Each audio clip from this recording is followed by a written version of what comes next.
evening and welcome to the West Clermont Board of Education Monday, April 17th board meeting. Mr. Romano, can you call roll, please? Mrs. Delaney. Present. Mrs. Brinkman. Present. Mr. Chumley. Excuse me, Mr. Patton. Present. And Mr. Chumley, we know is absent. He won't be with us today. Be with us today. Mr. Rudy won't is be. by Yeah, he's going to phone? be on the Google. He can see like all the setup here, so he can see and hear you. 3 present, 1 by phone. Yes. Okay. Yep. Perfect. We will be going into executive session. We need I have a recommendation to withdraw to executive session for the purpose of considering the appointment, employment, dismissal, discipline, promotion, demotion, or compensation of a public employee. Can I have a motion? Make a motion. Mr. Patton, and a second? Second. Mrs. Brinkman, any discussion? Mr. Patton. Yes. Mrs. Brinkman. Yes.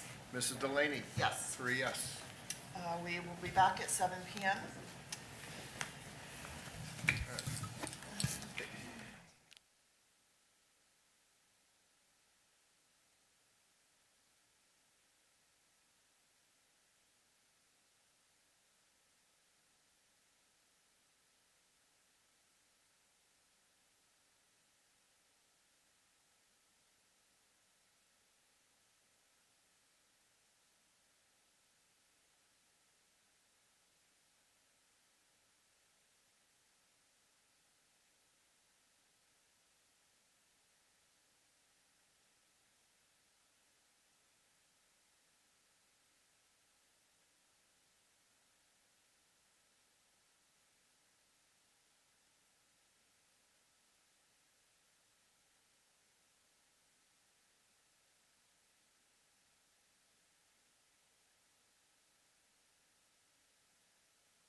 We're returning from executive session. Mr. Romano, will you call the roll, please? Mrs. Delaney.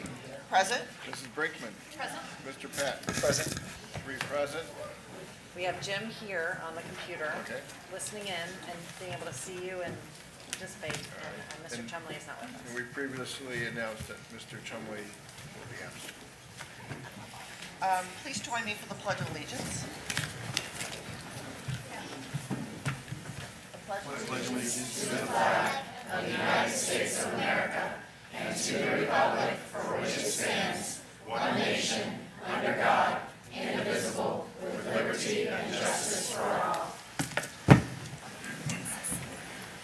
I love the young voices. I know. That was awesome. You like that, huh? Isn't that good?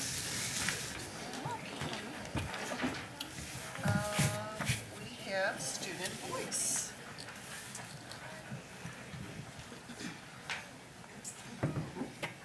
Good evening, President Delaney and board members, Superintendent Adams, Treasurer Mr. Romano, members of Cabinet and District Leadership Team.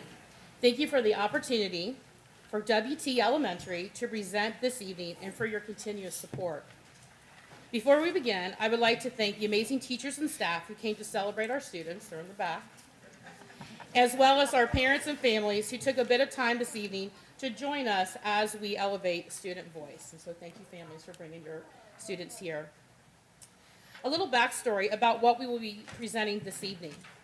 As you all are aware, as a district and as a school, we have been very intentional about asking for feedback, celebrating our growth, and creating specific goals. Mrs. Myers and I truly wanted to find a way to continue to align our action steps to the district's mission and core values. There are multiple examples where our WT teachers and staff reach every learner every day in every way. Sorry, get choked up about that.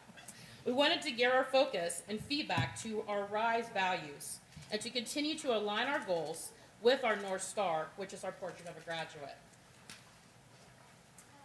Mrs. Myers created a very intentional and authentic activity for our teachers to facilitate with our students. This activity was over a few days during morning meetings and asked the students what it looks like, feels like, and sounds like using our RISE as a spotlight focal point. To be honest, we didn't know what the response was going to be. We were extremely proud, though, however, that the student feedback that we did receive presented examples embedded already in our culture. Our students this evening will be the voice of all of that feedback, with each word and every word from our students.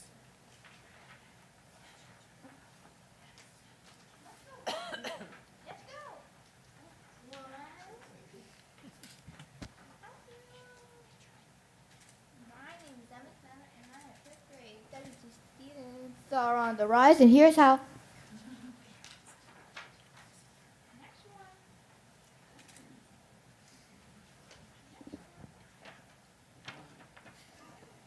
My name is Rio Conger. I'm in kindergarten. R is for relationships. We build relationships by working together, listening to one another, supporting one another, being kind, and including others. Bobcat buddies are just a few ways. My name is Lucy Shelton, and I'm in 3rd grade. We also build relationships by checking in on our people and having morning meetings. Our teachers are personal with us, and we do projects together. We let people be who they are, compliment others, and encourage each other.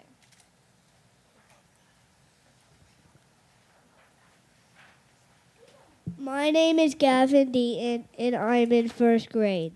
I is for innovation. We set weekly goals. We have different partners each day. We use real-life experiences. We turn learning into games and have hands-on learning experiences. My name is Michaela Martin, and I'm in 4th grade. Other ways we are innovative at WT are using technology to dive in deeper to concepts. We have many options to show what we know. We learn how to believe in ourselves, solve the same problem in many different ways, and use programs like Epic and iReady to make our learning personal.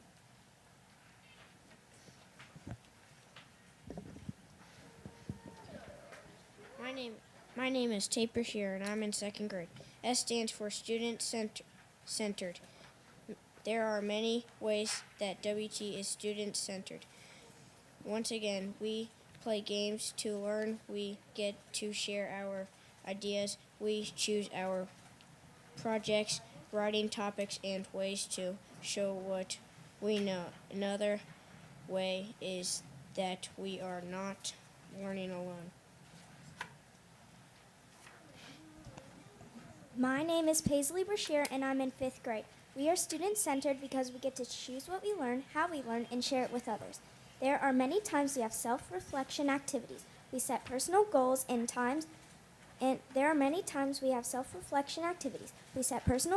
work with teachers and peers to meet those goals. Students often can be seen leading lessons, doing presentations, working with partners or groups, using choice boards, and working at our pace while challenged to push outside our comfort zones.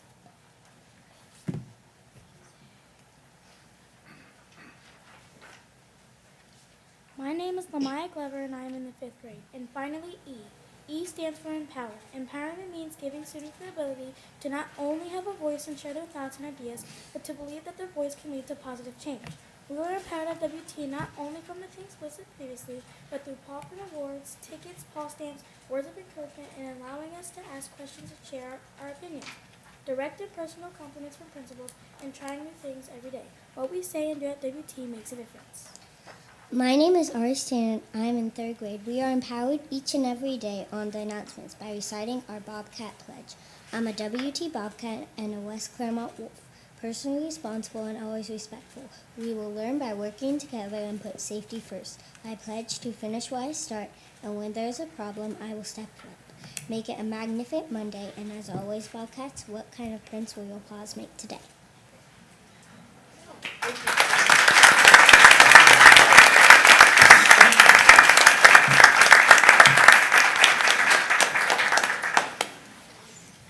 Thank you for letting us share. Great job. Great job, guys. Excellent.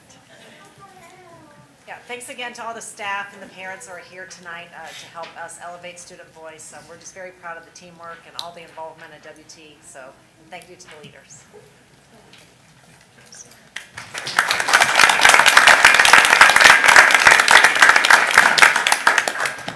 We need to dismiss them? Do you want to say something? Do you want to? Do we want to Do you want to say something? No, I just said that they did a great job. Oh, yes, okay, I thought you wanted to say something. No. Any questions for them? Because they're kind of anxious to kind of go home. Okay. Absolutely. We're just We know they have homework to They wanna do. elevate They their want to feet get right home now. for homework. Maybe dinner. Dinner Yeah, might be maybe. a good thing. So yes, enjoy your evening, folks. Thank you so much. Thank you, Bob. Thank you, guys. keep working hard.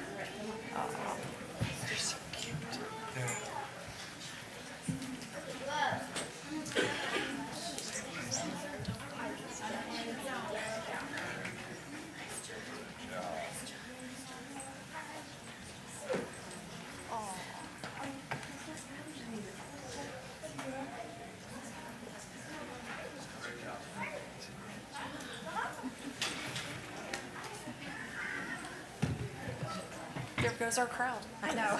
Sorry. Thanks for Brandon. We have some other people in the peanut gallery. It'll be all right.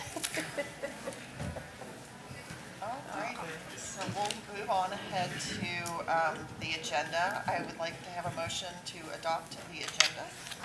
I'll make a motion. Mr. Patton, and a second. So moved. Mrs. Mr. Patton? Yes. Mrs. Brinkman? Yes. Mrs. Delaney? Yes. 3 yes. Okay, our next agenda item is staff recognition. Not resignation. It's Monday.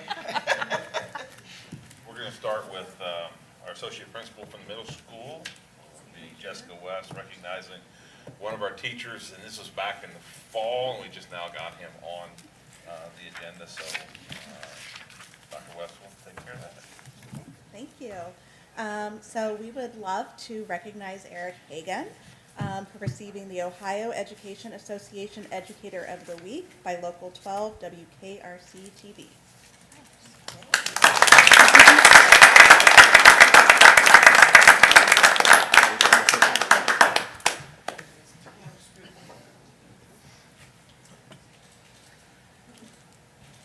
Eric is a very passionate middle-level teacher. We know that working with young adolescents is very hard, but he has a strong passion for it, especially young men or young boys that he's trying to raise into young men, and you just do a great job with them. So we just are glad that you're able to be here tonight so we can take this moment to celebrate you.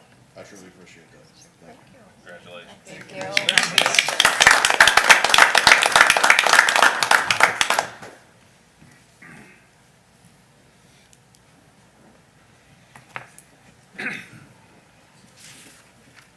Next, we have some athletic recognition. James was going to recognize, we also recognized James for the Award of Excellence back a few months ago that they were in Columbus.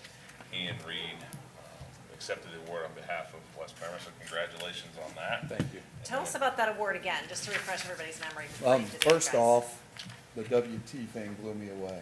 Awesome work, guys. And also for you guys to make this a priority to the people that are on the front lines every single day, to recognize them tonight. Thank you for making it important. The Bruce Brown Excellent Award was given to 2 high schools this year in the state of Ohio. It was basically from procedures to being compliant with the state, through arbiter, OSHA, coaches evaluations, parent meetings, everything reported now is to OHSA through arbiter. So basically it's a checks and balance list.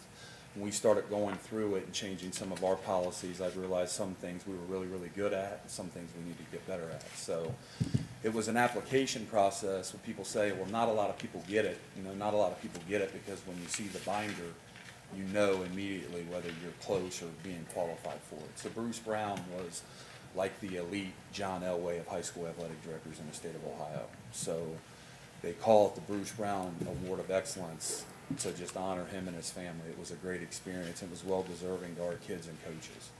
So we wanted to do it because we do a lot of things right, and sometimes success is more than wins and losses also. So, you know, leaving it better than I found it.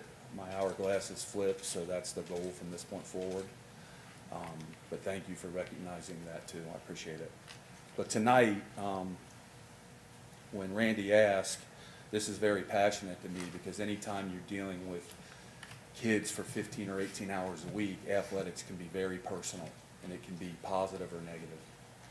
So first off, 2 years ago, we made a change in the soccer program. And I think I met this guy like maybe 5 Saturdays in a row because I said, we got to get this right for the kids. I put 100 hours in this, it'll save me 1,000. And before you come up, Sam, when Sam accepted the job, took over a program that was 4, 11, and 2. The very next year, the first practice I observed, you could tell a change. They were 9, 6, and 2. More importantly, their league record went from 1 and 7 to 4 and 3 and 2. He started gaining a lot of momentum with the girls and the conference. This year in the conference, and he was voted Coach of the Year. So for him to win an accolade, normally it goes to the person that wins the league. For him to get enough votes to secure that honor and not be the league champion is basically unheard of. So why I wanted him recognized tonight, Sam, to me, being honored by your colleagues is the greatest honor that we could give you in your profession. So if Sam could come up, we'd like to nominate you with this award. Thank you, Sam.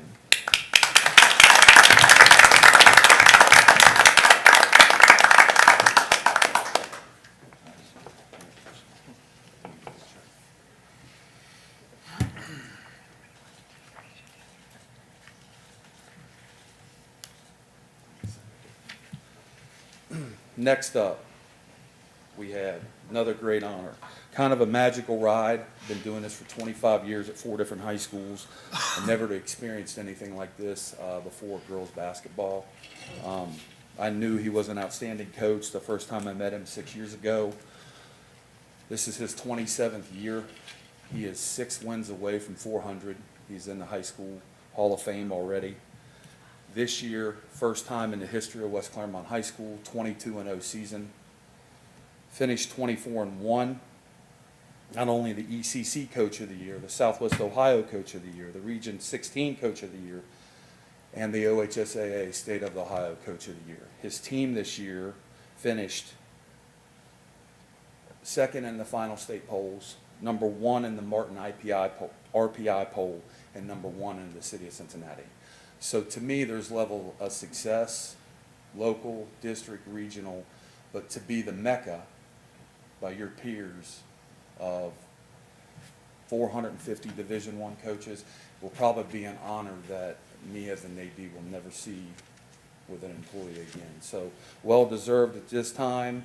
Thank you for the hours, the nights, even through disagreements. I appreciate your work more than you know. Come on up, Jeff Clermont.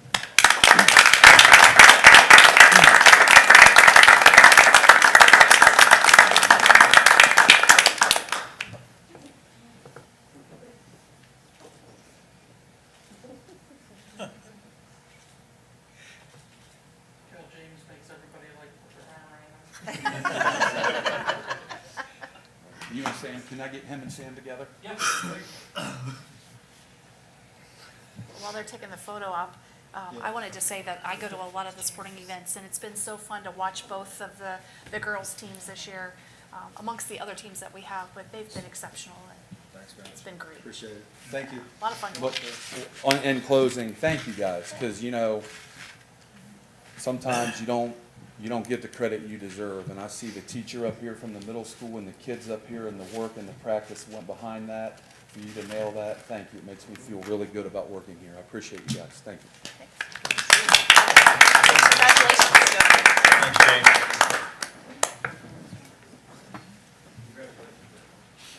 You got mustache of the year. Yeah, it's new. Oh, goodness.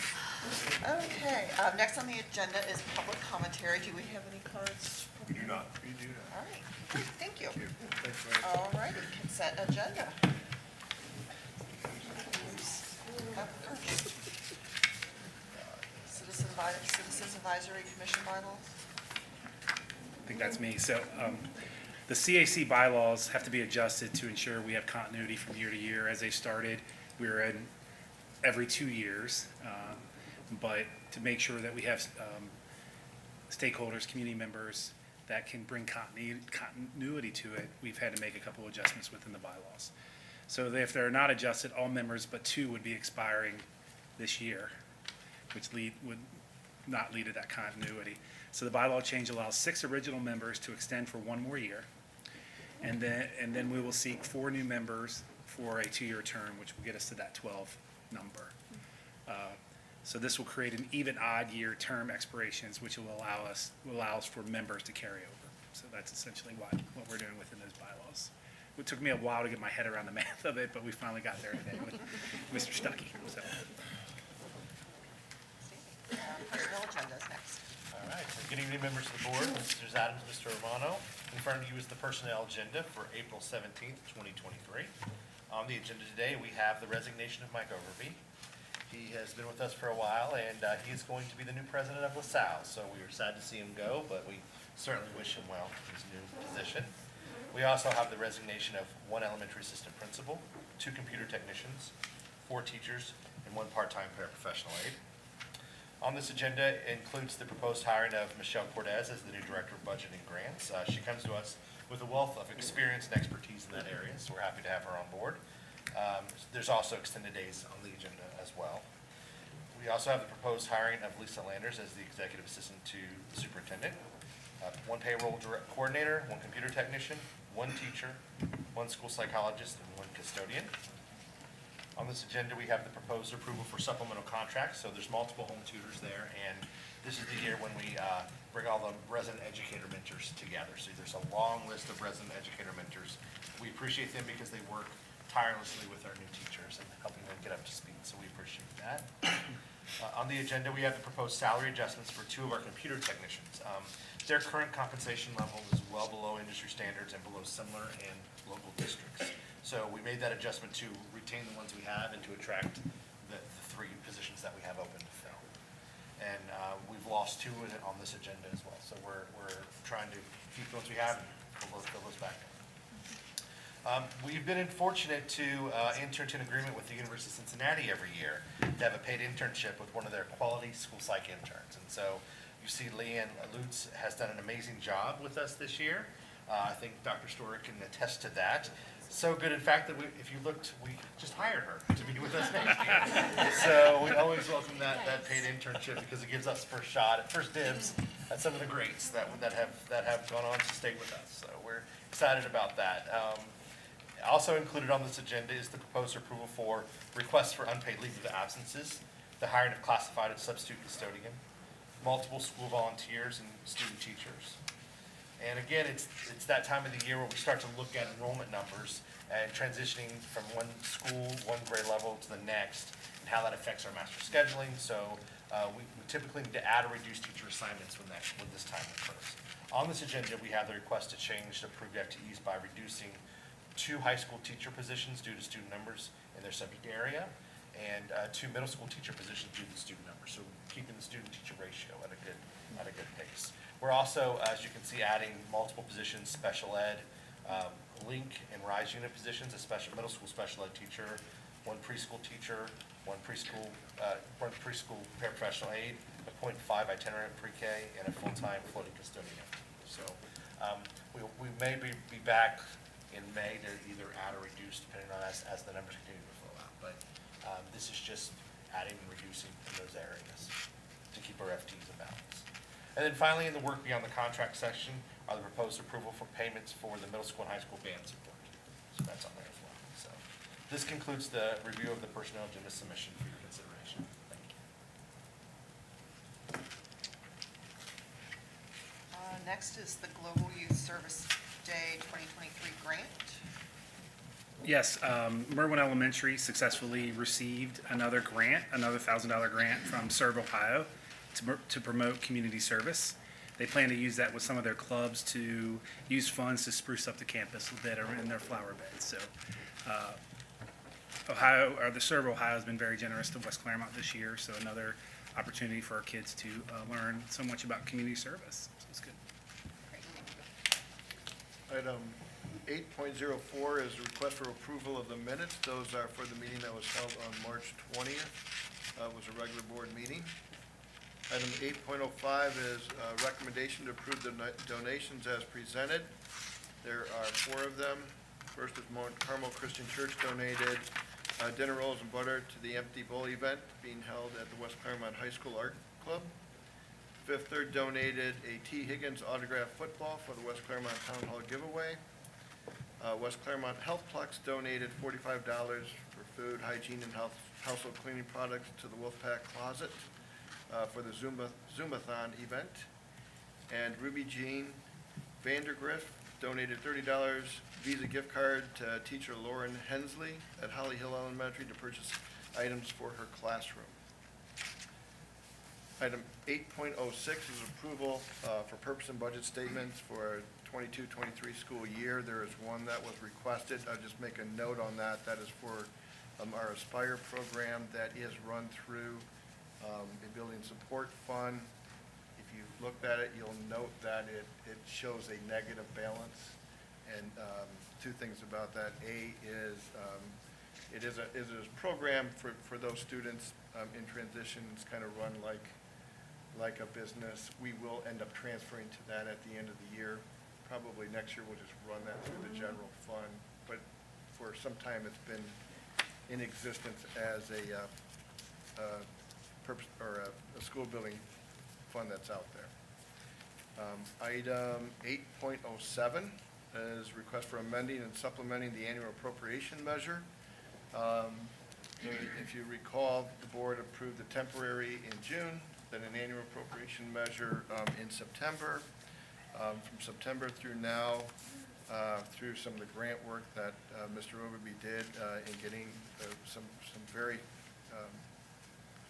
beneficial grants to the school district.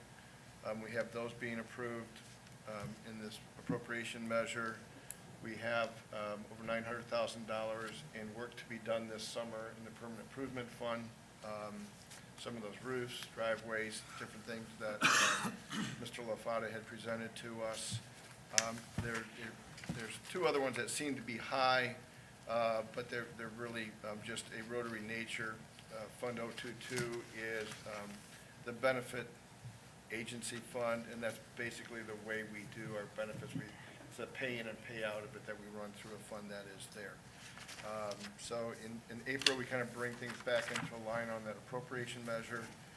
Nice thing to note, there's a minimal increase in the general fund, just under $7,000. Again, compliments to the administrative staff. In a year where a budget was put together in April, May, and June of last year, and all of a sudden, a lot of inflationary trends hit us, and the ability for the district to hold down their costs and make this budget work, I have to compliment them on doing that.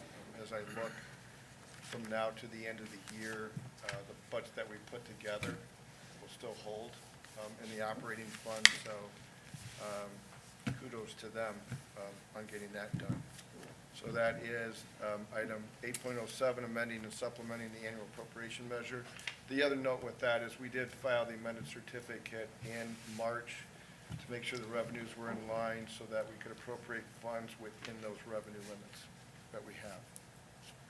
Item 8.08 is request for approval of financial statements, bills paid, lists and investments for March of 2023. One of the things to note, very positive thing, although I just mentioned how tough it is dealing with inflation on the expenditure side, it is rather nice. For me, it's like going back in time where we have some interest rates where when we do have a cash balance available, we can generate earnings on those investments. And that was, compared to previous 2 or 3 years, somewhat substantial. So that is a positive impact on our financials for this year to do that. And so the recommendation on the consent agenda is items 8.01 through 8.08.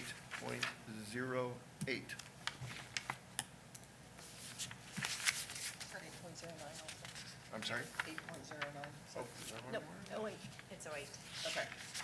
Okay, got it. Must need to be refreshed. maybe. Okay. You've heard the recommendation of the treasurer. I'll put that on the floor in the form of a motion and ask for a second. I'll second it. Thank you, Mr. Patton. Do we have discussion? And can we have discussion? I thought about abstaining from this vote so that we didn't have to accept an individual resignation. But since there's only 3 of us, and there's a lot on that consent agenda, I thought I might just, we're going to miss you so much. And I will miss you. Thank you. Thank you for all of your hard work. My pleasure. You still have months left. We're still- Yes. I know. Squeezing it all out. Any other discussion? Mrs. Delaney? Yes. Mr. Patton? Yes. Mrs. Brinkman? Yes. 3 yes.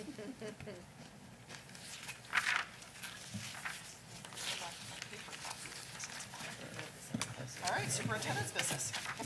We have several presentations tonight from our impact teams. We're moving this closer to Eric so he will be magnified. And we'll begin with Eric Duell tonight speaking on one of the 5 buckets. We always say, what are our biggest challenges? Student safety and well-being is certainly noted as one of the top concerns of our families, of our staff, and our community. And so we want to show kind of midway, like where are we in the research and the study and the future planning, and make sure that we get your input so that it drives next steps for us. Because it will be about a year from now where we'll come back with more recommendations based on all the research and all the final data that we gather. So we're about a year from wrapping this process up. This is kind of a midway point. Absolutely. Thank you for the opportunity to touch base on where we are with student safety and well-being and how that fits within the overall whole child model that we are developing here in the district. So as we think about this impact team, thinking more clearly about the way in which we define the work, what we're really doing is coordination of our district policies, our practices, the internal supports, those community partnerships, so that we can align those things to ensure that students are, safe, healthy, supported, challenged, engaged, everything that it takes to be successful at school. The vision, largely, is how do we leverage what we have here in-house with what we have in the community so that we can maximize the ways in which students access learning, participate in learning, and ultimately make growth. Each of those things are a little bit different from the other, but they all speak to that holistic commitment to all students at the end of the day achieving academically, behaviorally, socially, what have you. To guide some of that work, I'm going to close my computer so I don't watch that screen. To guide some of that work, we have our purpose and design statements that we've touched base about with you in a community this year.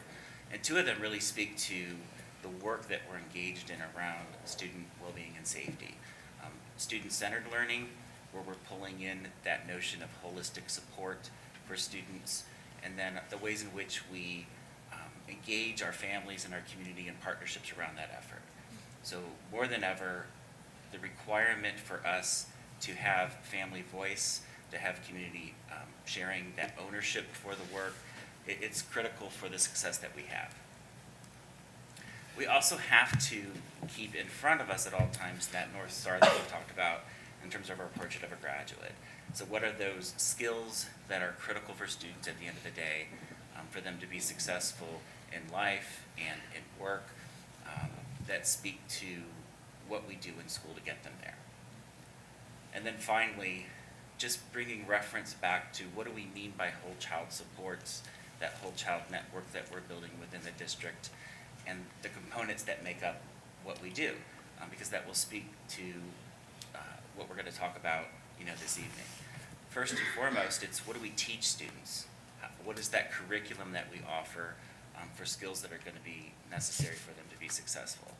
Second, we have those direct services that we provide to them, either ourselves, for example, through our teachers, administrators, related service staff like psychologists and counselors and nurses, but also those community partnerships. For example, Health Source of Ohio providing some of that physical support for students. Child Focus providing that mental health prevention, case management, and intervention support. So the direct services that we're providing to students. Thirdly, the ways in which we partner with families, with those community partners to ultimately have success. And then finally, how we assure student safety and well-being. So all of those things collectively make up what we do to let students access, participate, and progress at school. So where have we been and where are we going? What is that scope of work that makes up this impact team and what we're trying to accomplish? Starting with that curriculum, that social emotional learning, we've really been on this journey of identifying what our needs are, and that includes what is it that we want students to learn, and as well as what do we currently have in place and what holes might exist in that curriculum that we need to strengthen. Additionally, strengthening fidelity with what we have going on. For example, Caring School Community is our core curriculum for kindergarten through 8th grade. Are we implementing it as it's intended to be implemented in each and every one of our buildings? Where do we go in the future? Well, we know there are some things that we have to begin to incorporate in the learning opportunities that we have for students that are mandated, for example, in law, House Bill 105 and Senate Bill 288 as examples, speak to what we need to do to assure we're teaching students safety and violence prevention, suicide ideation prevention, social inclusion. So how are we building those into our curriculum if they don't already exist there? Addressing better what we're doing around things like alcohol, tobacco, and drug prevention. We've got some epidemics underway in our community, for example, around vaping, around fentanyl, and some other illicit drugs that we have to do a better job of preventing our students from engaging in those activities. We know we have a hole or a gap in our curriculum at the high school. We talked about Caring School Community being that core that we offer through 8th grade. We don't have a core curriculum per se at the high school. We do some things during PAC time and during health education, but we don't have an evidence-based core that we implement consistently with every child, at the high school. So that's one area of need that we have to figure out along the way. And then finally, how do we better coordinate the work across schools and from levels from elementary to middle to high school to assure that we're doing things the same way so that every student has the same opportunity to learn the skills they need and to be successful. So as he shows each one of these sections, we can pause for a second to say, okay, is there something in there that you want to know more about? You want researched more? You want to understand what the family connection is or whatever? Because he's going to go through several of the topics, and I don't want you to lose, because it's a lot of content, I don't want you to lose sight. So this is kind of the time where we're coming to you saying, this is what we're going to be investigating based on what we know is about best practice, but is there something that you think needs to be either looked into more deeply or considered for the future that eventually makes its way back to this table?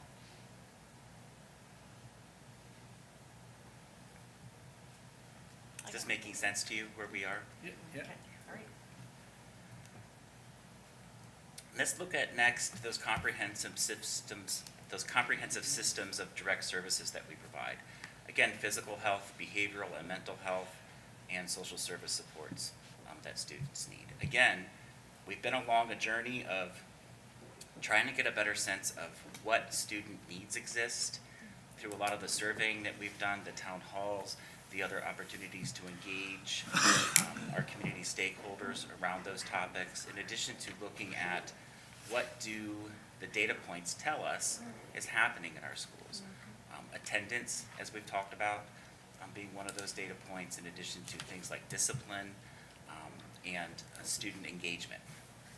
So The gaps that we are seeing, though, that relate to what he's saying, attendance is an issue, and then we have 15% of our families consenting to go to Health Source, and so we know some of the attendance issues are related to health and physical well-being, and yet we know only 15% of our families are taking advantage of that resource, and so that's the gap. We're trying to figure, okay, how do we close that? And that's still, it's been very mysterious for us because it's such an amazing resource, just not as tapped and utilized as we think the data tells us it needs to be. Absolutely. Yeah.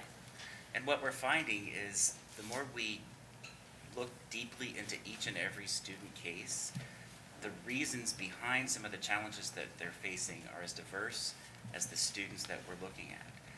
So we have to, again, take that holistic approach and come together as teams to really put those lenses on each case to determine how do we next try to help this student or this family. Part of that has been aligning staffing to the needs that we have seen. For example, at the end of the list, you can see that expanded school attendance intervention teams. How do we reassign some of the work that we're doing in the building so that we have multidisciplinary teams looking at student attendance and intervening with those situations versus just one or two people on their own trying to tackle that process? And I think that's probably the biggest question that we're going to be asking you over time is, we've been a system that has just gone without physical and behavioral and mental health supports and social services. We've gone without. And what we've been able to do during, with the ESSER funds as well as grants that these guys have attained is to explore having some of this expertise brought into our district. And so the question going down the road is, do we want to be a school system that has these kinds of supports embedded inside of our system or not?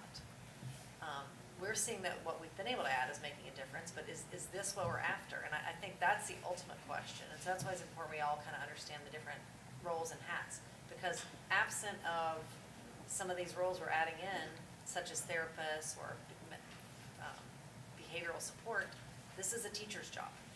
And that whole role falls upon them and the principals. And so I think that's what we're really exploring as a school system. When you say, okay, what is the purpose and design of a modern school? Well, is this or is it not?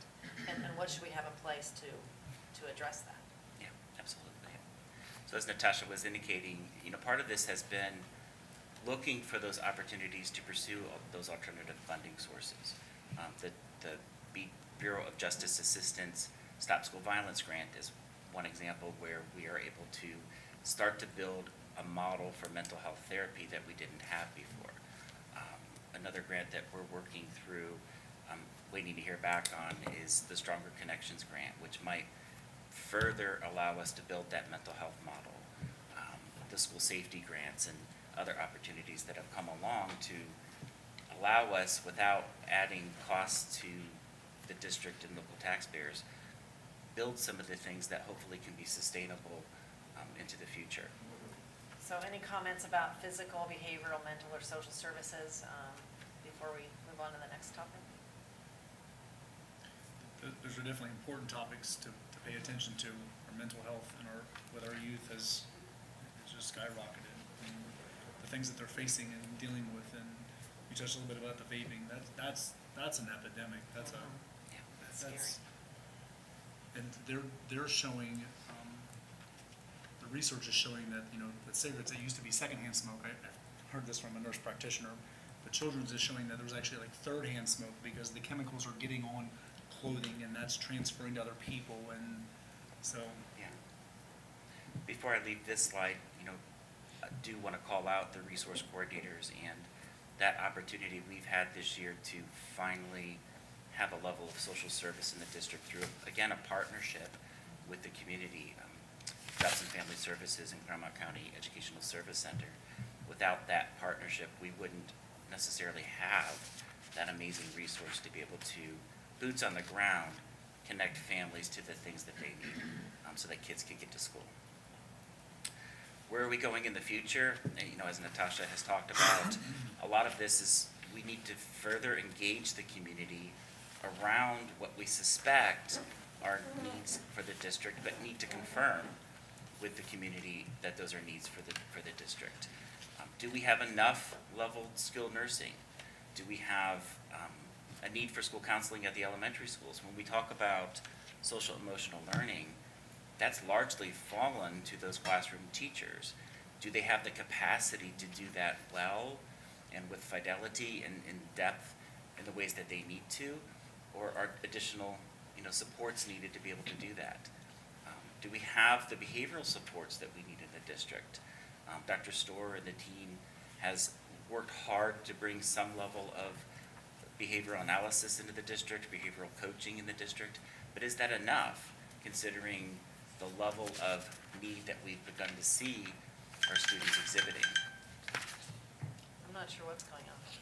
It wasn't me. I don't know, is it this? It might be. I don't know. Maximizing, looking back to that mental health model we're trying to build, maximizing that to the degree that we can, using that alternative funding that we've gotten. How do we make it last as long as we can? How do we partner to get some additional case management in place if that's a need that we have? When we talk about prevention, as an example, that's a broad topic, including all of those things we've talked about for social emotional learning. Who coordinates that to make sure that we're on target with that work? And then finally, building out a better model for prevention. We have the fortune of having qualified mental health specialists through the Mental Health and Recovery Board and Child Focus, who've been, up until this point, operating as pseudotherapists without really being therapists. What they're supposed to be doing is prevention. So how do we take advantage of building a new model to allow them to do that?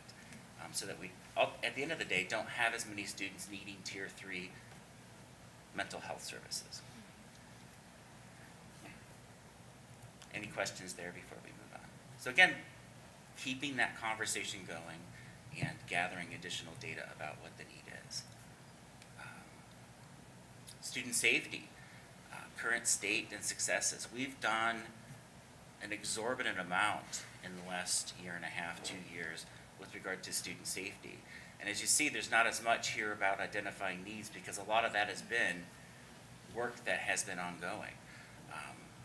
We have a comprehensive school safety audit that was completed. We had that Citizens Advisory Committee that spoke to recommendations made to the district. And from that, continuing to build out a comprehensive state-of-the-art student threat assessment model so that we can intervene with students when they're having difficulties to hopefully help put them on the right path and prevent them from continuing to act out. Taking advantage of the Facility Commission and Ohio Attorney General grant options, the Stop School Violence Grant, and other grants that have come our way. How do we then continue to build our policies and our practices around safety? For example, the crisis communication plan that we've developed, flip charts that we've developed to walk down to the classroom level, step by step, how do we address a situation when it happens? And then lastly, partnering with our first responders. We recently had a large-scale event training that was phenomenal and allowed us the opportunity to really dig deep about what we need to do differently, as well as what our first responders need to do differently. And that partnership was just stellar about taking a close look and an honest look at how that went. Any questions there?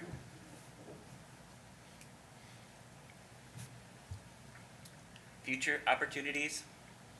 We know we need to do more to educate our teams around trauma-informed and care and restorative practices.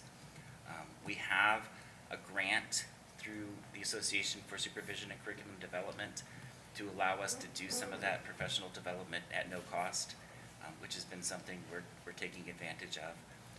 Equipping staff with verbal de-escalation training. How do I know how to talk a student down, or how to talk a parent down or a coworker down without escalating a situation? And how do I then model that type of behavior for the students I'm working with? Because ultimately, it's those students we want to start to engage in that type of communication strategy.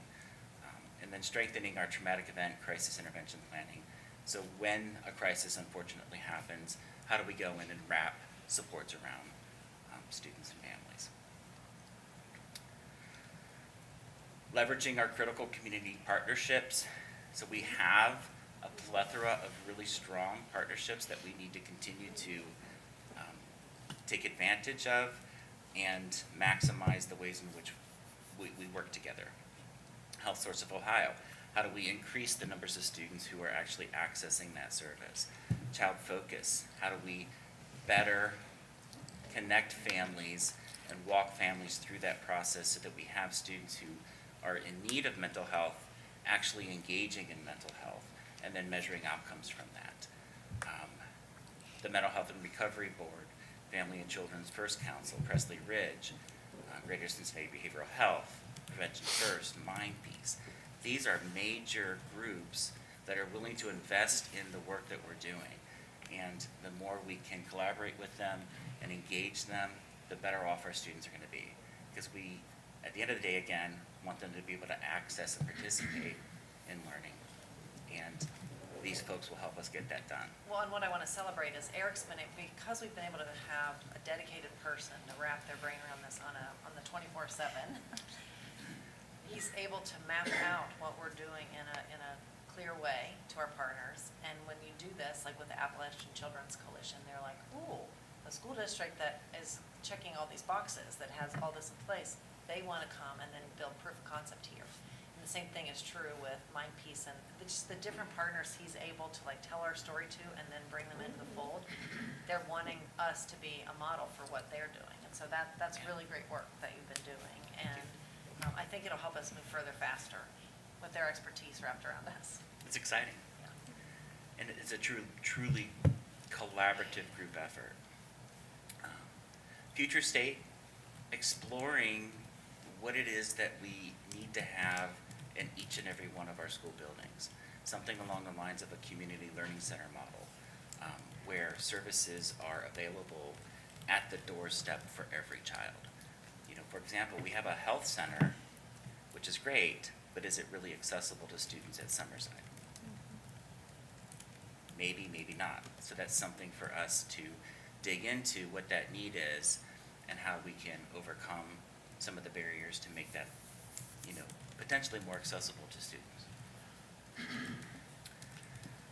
Next step, what have we been saying? We need your input. We need the community and the school stakeholders to engage in this conversation.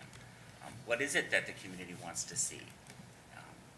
We've heard this conversation happening for quite a while now, that schools have really become pretty comprehensive in terms of the expectations around student and family needs, not just academics. What does our community see that looking like?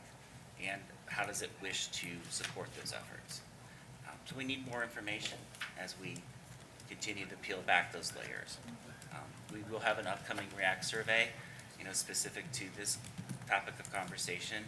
We'll continue to do our town halls, and we'll continue to offer opportunities for you as a community to start to look at what is available. As an example, on May 20th, through partnership with the Clermont County Mental Health and Recovery Board and Clermont County Public Health, we're going to offer a Clermont County Wellness Fair outside of the Healthplex for those that want to look at what community services are available and specifically which ones are accessible for students and families here in the district. So that's a great opportunity. And then tomorrow I have the pleasure of being able to share this story across the state through the Ohio Whole Child Network. So I'm looking forward to being able to share and then continue to network with others that are engaged in the same type of work. Nice. Questions? I just have a comment. Number one, thank you for being such a great advocate for our children, our families, our teachers, for everyone. This is such a sensitive topic, and for many of us sitting around the table here, it wasn't something that we talked about when we were children in school, and mental health was a forbidden topic even at the dinner table with your family, and we probably still have a lot of parents, community members that believe that that mental health and behavioral health shouldn't be addressed because that's how we were all raised to handle that situation. But I believe that from what we're seeing in your supports, that it's the thing for children from now on. We have to get everyone able to say, I need help. Where can I go? And that's even, and sometimes it's easier for the child, but then it's harder for their adult in their life to vocalize that because they don't want to be they don't want to feel like a failure. And that's not what this is about. This is about supporting so that everybody is being successful in all different aspects of their lives. Well, you mentioned that it's important for students to feel like they could come to somebody and say, I need help. But it's also as important for friends or colleagues to realize that I need to help you find help, So, part of this work is not only focusing on how to build a sense of efficacy among students, the sense that they can succeed, but also ourselves, and being able to meet the needs of the diverse students that are here. I think many in the field feel powerless or ill-equipped to handle some of the situations that they come across. Our job is to help facilitate a process and put resources in place that empower them. And at the end of the day, give them that sense of efficacy that they can teach that student by doing these other things that will allow that student to engage with us. And it's a fact of life at this point. Unfortunately, school is the only place available for students to get some of these supports. Many of our families can't access them in any other way, whether physically getting somewhere or paying for it. It's our job to figure out how to bring services to them. Because at the end of the day, that also lets us do that broader work that we have in terms of the achievement we want students to have. Good presentation. Thank you. Yes, lots of exciting things to come as we define what is the purpose of schools today and what role do we play in this, because you could sit back and ignore it, and then classrooms aren't going to function. Like that's the place we're in. All right, up next. All right. We have a special guest, and Dr. Fultz and Randy Gephardt can introduce him. All right, so the next section we're going to be talking about is that well-being, wellness, and staff retention. Randy Gephardt and Dan Romano are going to tag team, and then this gentleman to Randy's left is Tony Bagshaw. He's the Chief Improvement Officer of Battelle for Kids, so he has been with us through this journey. All right, good. Through this journey. And I'd also like to invite Sue Lippman Hall and Christy Otten up to the table because they're part of the greater group that we had. And they did not know I was going to do that, but I thought they're here if you may have questions.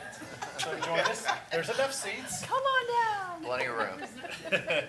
All right, so I want to start with the modern education workforce, and that's educator workforce. And I think we have to constantly be thinking about this because research continues to show that outside of the parent, that teacher has the most influence on that student success, followed by the principal and support staff. And that we must continue to work collaboratively to exhibit that diverse and complex skills necessary for student-centered teaching and learning. The challenge is there's a teacher shortage, and Tony's going to talk about that a little bit later.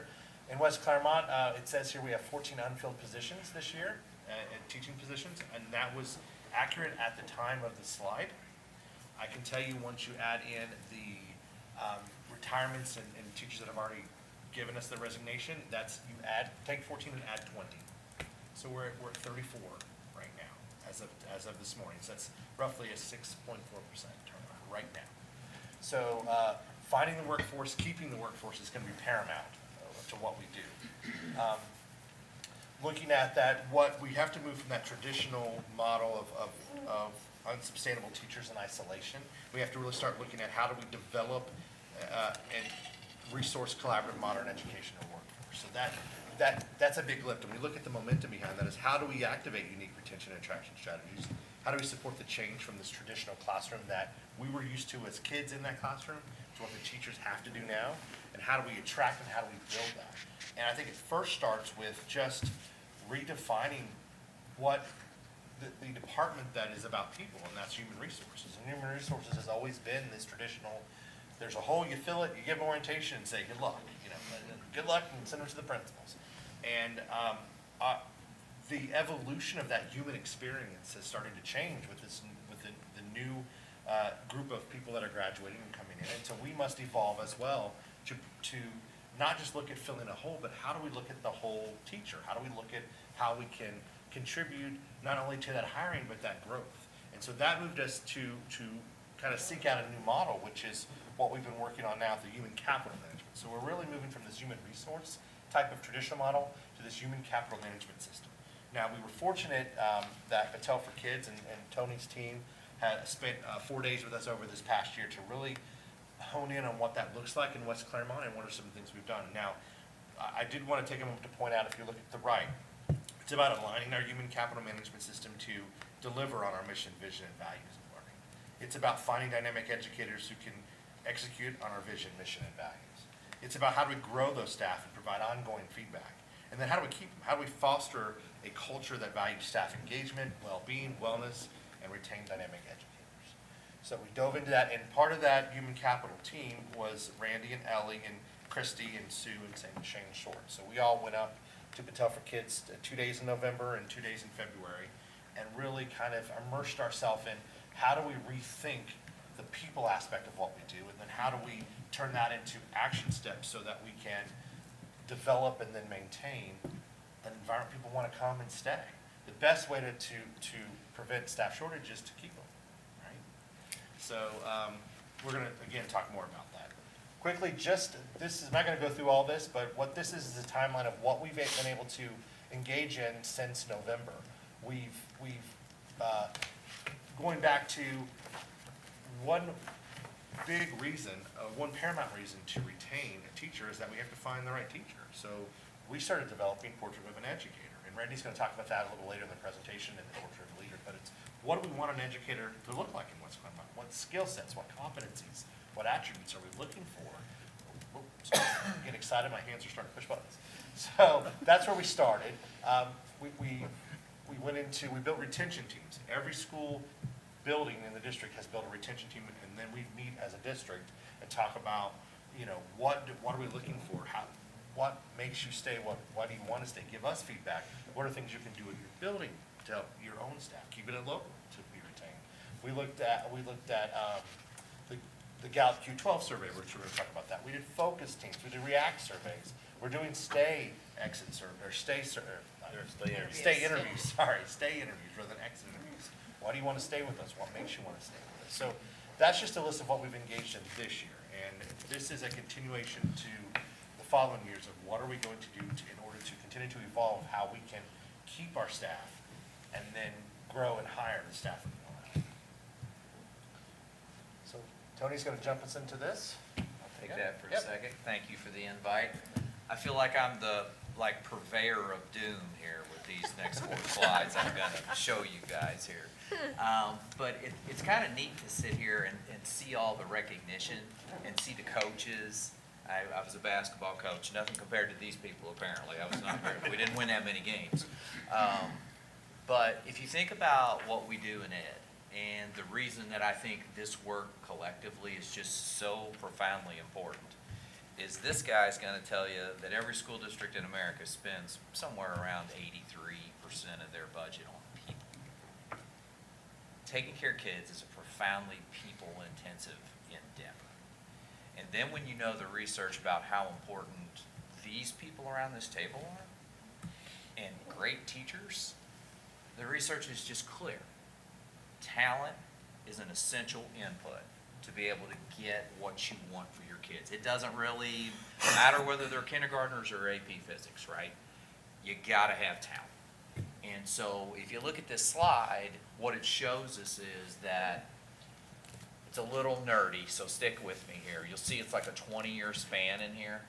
And one of the things we hear a lot, I hear anecdotally, is, well, just nobody wants to work, right? We're having all these labor shortages across the board, just nobody wants to work. And I usually just say you just may want to tap the brakes on that for a second, because if you'll look at the number of quits that we had in '02 and you look at them now, there's not a great difference there, right? It does not explain the labor shortages we're experiencing. But this slide does explain it. You can take a look at '08 there, okay, we all lived through the I can look around the table and know we all lived through the Great Recession. Okay, very unpleasant time for employment. If you look at that top line is people looking for work. The green line is number of jobs available.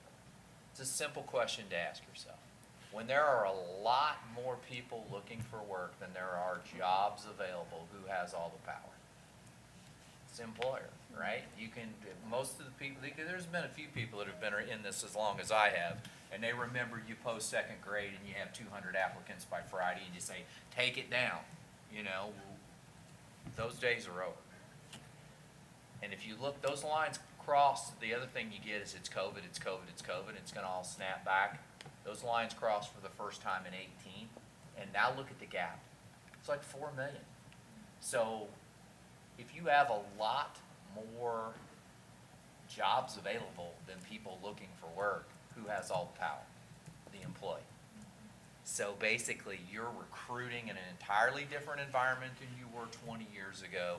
And then this slide is profoundly depressing for a guy who is the son of 2 teachers. Those are, look at the drop in pre-service percentages in those 4 states. Now, why did we pick those 4 states?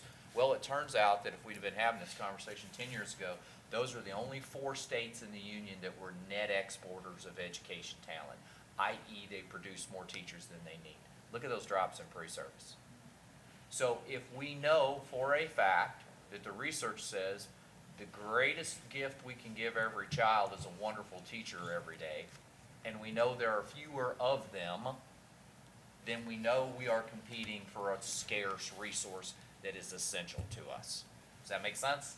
That's basically why I do what I do. And this is, I wish I could sit here and tell you this is going to get better, and you don't have to worry about the nerdy math on this, but what that is a chart of is the percentage of the U.S. population that is currently age 15 to 64 and is going to be age 15 to 64. I ask you this, what do people age 15 to 64 do?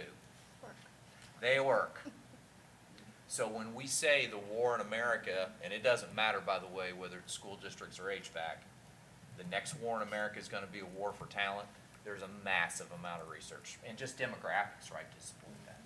I always joke on this one because I am the baby of the baby boomers. I was born in '64. We're not the problem on here. At our peak volume in the workforce, there were 75 million of us.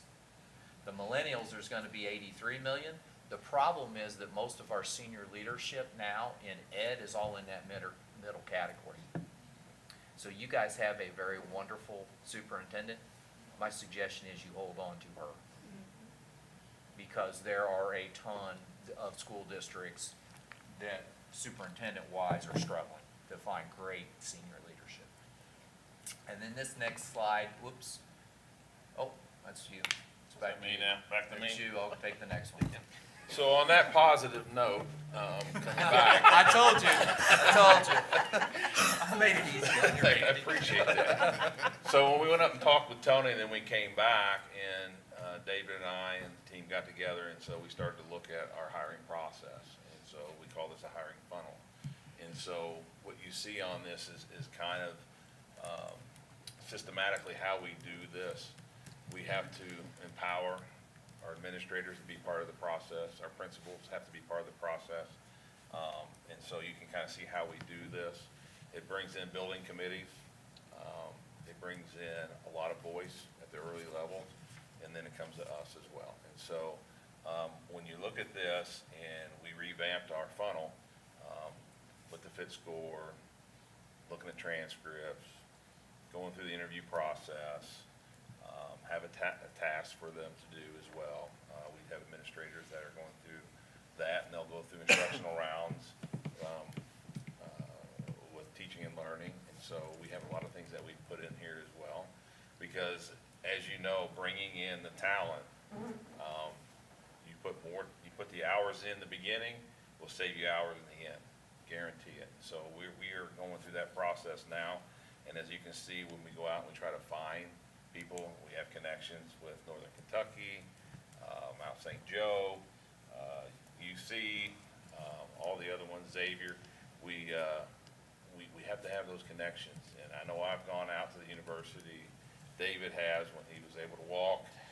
Mike has gone with me as well.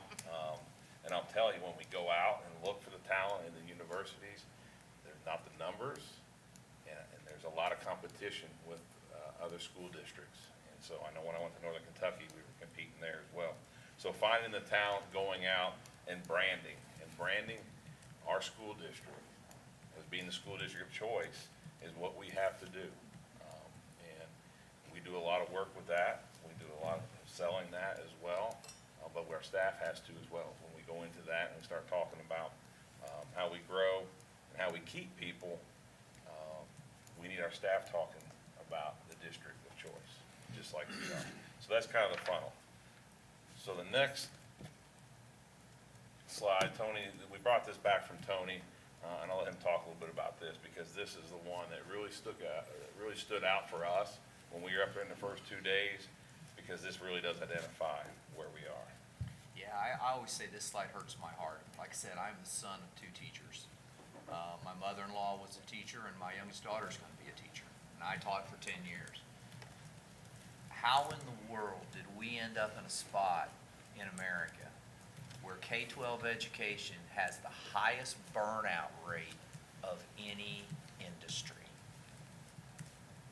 And I wish I could tell you it's getting better, but I got another slide that says it's getting worse, not better.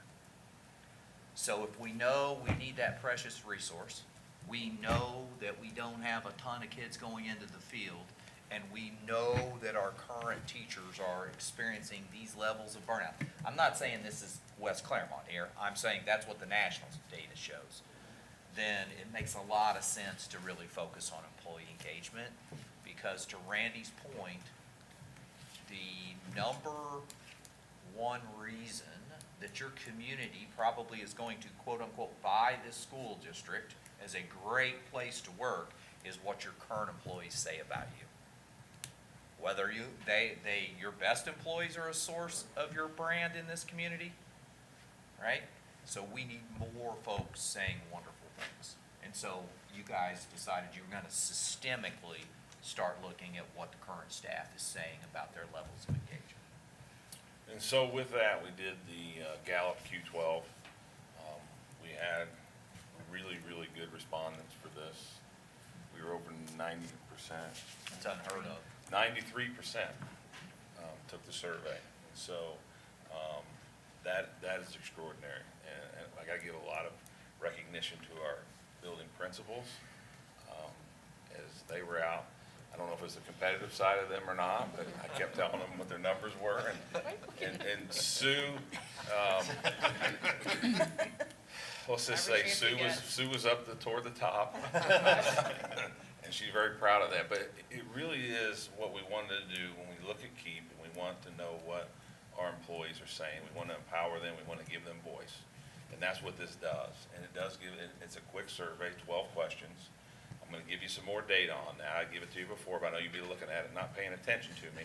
So I have a lot of data here that you can look at by buildings as well. But when you look at our data that came out of the survey, I think that you can look at it, you know, you can go through the questions, you're going to see a lot of different things, but I just want to go to this slide right here. And Tony's going to talk a little bit about the national average and how we compare. And so what we have this is we have it broken down for all employees, teachers, and then classified staff. So Tony will talk a little bit about how this rates against the national. So if you look in the upper left there, okay, that would be the profile of a world-class organization in terms of employee engagement. So first thing to call to your attention is that even in a world-class organization, you do not get to 100, you do not eliminate all actively disengaged employees. So the nirvana of it's perfect and wonderful and everyone is all in does not exist, even in a world-class organization. But what you'll see is they have a very high percentage in that top category. Those are people that are emotionally connected to the organization. If it's not going well, they're losing sleep over it. They are here for your kids, trying to help you execute on the mission that you have stated. The middle is what average looks like. And it might be worth kind of putting that in your memory, because when I talk to boards, I usually say, we overestimate the level of engagement of the workforce in the world. I always say to people, if you really like what you do, you believe in it, and you like the people you work with, and you really get jazzed up about your job, understand you are privileged. Whether you are in there's only a third of people in the world on average that fall into that category. So that's average. The third bar you have is what teachers look like. Now that is pre-pandemic data. We haven't been able to find new data for it, okay? And then so take a look, there's you guys in, I believe that's lower left, right? Is you guys. So you have it broken, so that's everybody. So you're 43 in the top category, 48 in the middle, and 9%. So your percent, you have a very low number of what we call actively disengaged employees. Frankly, folks, those are folks that are not very happy in their current positions, okay? So really, your focus needs to be, how can we get more of those folks that are in the middle up into that top category, that they're all in on this, and there's some strategies for how you go about doing that. And then it looks like you've got it broken out also by, you've got your teachers only, and you've got your classified staff. So you can start to get as nerdy as you, I'm a big math nerd, as you want with this data and kind of slicing and dicing. So going back to when we did focus groups, when we started our retention focus groups back in the fall, in November, we did this by years of experience. And so we were across the board on that. So it wasn't just, you know, holistically everybody, but we were able to get some feedback in that. The other thing about the Q12 is you'll notice, like when you see question 2, materials and equipment that need to do their work. I think that highlights what we talk about when we're doing in our town halls, that these are the things, these are the resources, these are the things that we need to go to to have a modern workforce, to have, to move the needle. And so I think that's important for us to look at, and having those opportunities, providing those resources. And in the focus groups, define what those resources are. What are you talking about when you need resources? And I think that's part of the focus groups that Tony did with principals as well. It's also David Brake with Grandview came in and did focus groups as well. Help us define what that means, define what resources are. And then we have a group, we have a board, we have a staff, we have an administrative team that are going to provide those sort of resources for them. And I think that's really, really important as we talk about that and as we move forward. So the next thing that we go into is align. And so some of the work that we've done this year as well, with teaching and learning and with Ellie, and Amy and Megan, is working on portrait of an educator. And so that work was done at the building level, teacher level. We did it with PTOs. We did that across the board. Start really to define what does it mean to be an educator at West Clermont. So what we had to do then is we had to look at our portrait of a graduate, because as you develop your portrait of a graduate, you have to also put in portrait of a graduate 2.0. It's kind of the how-to. You know, we had certain things that we wanted, but how do you get there? And have a consistent message across the district is really, really important. And so you start there, then you move into portrait of an educator. And so these are some of the attributes, as you can see, as the young students from WT came in and started talking about RISE. Those are our values. Those are the things that are important to us: building relationships, innovation, student-centered, empowerment. What we're talking about through all of this is relationships and empowerment. And when we talk about human capital, and so empowering our staff, empowering our administrators, and empowering us to define what does it mean to be an educator in West Clermont. And so these are some of the attributes. These are in draft form. They'll be much prettier once we get it to the graphic designer, because this is Randy Gephardt 2.0 graphic design. So it needs a lot of work. My daughter's a graphic designer, believe it or not. Got all the talent. But after that, then you have portrait of a leader. And the portrait of a leader is the work that we're doing now as we move forward, as we work with our DLT this summer. These are two key areas that we'll be talking about with our staff development over the summer with our administrators. I think the biggest thing that we have to be able to do is deliver a consistent message, stay focused, and we have everybody working on the same page. Those are the things that we have to do. When you have a big district like this, I think having those common goals, common vision, common mission is really, really important. The biggest piece of it is a common vocabulary. So when people talk to you, talk to us, we are all saying the same thing. And those are the same things that come out in our town halls, because we want to have the same message in all of our buildings and in our community. And those are really, really important. And some of these are the things that we'll be looking at as well as we move forward. And then we finally go into grow. Some of the things, like I said, coming out of the focus groups, these are some of the questions that come out. What does support mean? What are resources? How do we build a culture of caring? Hope. Hope is fall as we go into the fall. Hope will be a message that we'll be putting out in our convocation, because I think that's important as we move forward. How do we impact employee health and wellness? Changes already made are building leadership teams that teaching and learning is working with as well. We have aspiring leaders. We've met with them twice this year. We've had luncheons for them. We have people in that are going into the field of administration. God bless them as they do move into us. We need them. As Tony said, the shortage in teachers, we feel the same in administration. I don't know if you have any statistics on that or not, but I'm sure he can make some up for us. I try not to make them up. But there's an area as well. These are hard jobs, and so we want to grow our own. We want to have people that go through our system as aspiring leaders, and then they go in the Leadership Academy. In the Leadership Academy, were the new hires this year that we meet monthly, and we talk to them about different things from human capital to operations. Larry's coming this week to talk about technology, cybersecurity. So we try to give them a plethora of different ideas and things from hands-on experiences from the people that are doing the jobs now. And So those are our new administrators, and we feel really good about that, the direction that we're going with that. So, you know, those are the areas as far as growth that we're moving. And to summarize it, Dr. Foltz? I think it's important to take a slide and just say, we're listening. Between the articulation meetings, the town halls, the focus groups, the retention teams, the surveys, we are reaching out and constantly saying, give us info, give us feedback, give us where you're at. Talk to us about the needs. The only way that we're going to continue to engage our staff and to retain our staff and to grow is to hear what those needs are. Some of the things, great things that Eric and his team are working on come out of that, our staff going, we need some services and resources about supporting this kid outside of academia. You know, how do we help them in an emotional way? So it's important to constantly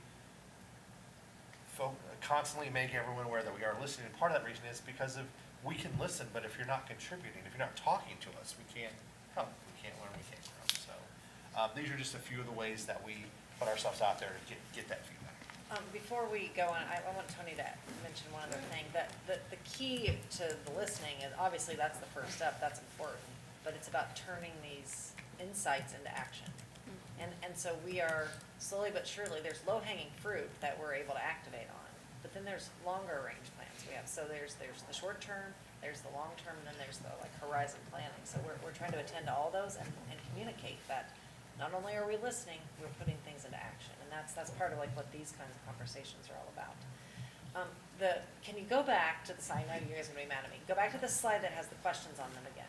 Because I think it's just so significant in our overall, no, keep going. Question 1 and 2. Yes. Sorry, I was picking about it this morning. The low scores of the 12 questions are, I have the materials and equipment I need to do my work right. And at work, I have the opportunity to do what I do best every day. Will you talk about that being a low-level need not met? Sure. And what that impact has to everything else? The fascinating, yes, I would talk about these questions for like 3 hours if you'd let. That's why you're with us. That's why we're So in the interest of brevity, they're fascinating to me because it takes like 2 minutes, 3 minutes to complete these questions, yet they predict all these unbelievable business outcomes, like business productivity, stock price, fewer deaths in hospitals. It's just fascinating. But they're structured like Maslow's hierarchy. Remember good old Maslow? You can't talk about self-actualization if you don't have food and water. Okay, so they're the same way. So you guys are really struggling with question 2, which is I have the materials and equipment I need to do my work right. I had a series I went to every building, sat down with every leadership team. It was a blast. And we were all trying to unpack what is meant by that. Yeah. What does that look like? Is it curricular? Well, what happens in the focus groups that David does, you start to unpack and you realize, okay, this is a science teacher, doesn't have materials they need. Well, we're going through science course of study right now. The materials haven't come to fruition, so you connect it to science. You don't necessarily see math teachers saying that because we did math last year and they do have the things in their hands. And so it's like you have to get back on all, dig down layer after layer to figure out where the themes and patterns are.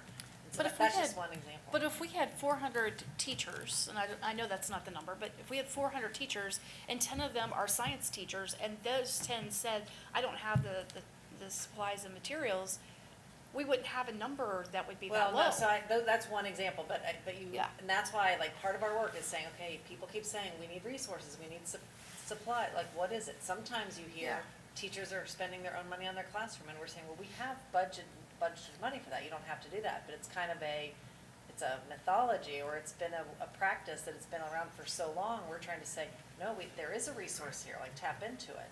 And so there's unpacking just maybe a misinterpretation of a policy or a practice. So there's those kinds of reasons.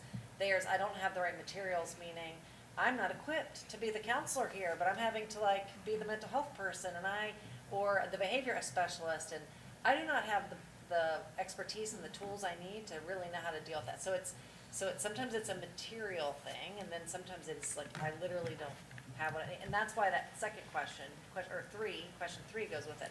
At work, I have the opportunity to do what I do best every day. If my job is teacher, and I think I'm teaching science, or I'm teaching math, or whatever, and my day is spent de-escalating behavior, trying to like get people from climbing the walls, to like sit in their seat, to, engage, take your hoodie off, take your earphones out, put your phone away, like, you're not getting to your job. And so, or if you're playing many roles, I'm the nurse, I'm the mom, I'm the counselor, whatever, I'm not spending all the time I need in social studies. And so I think that's what you hear anecdotally as part of it.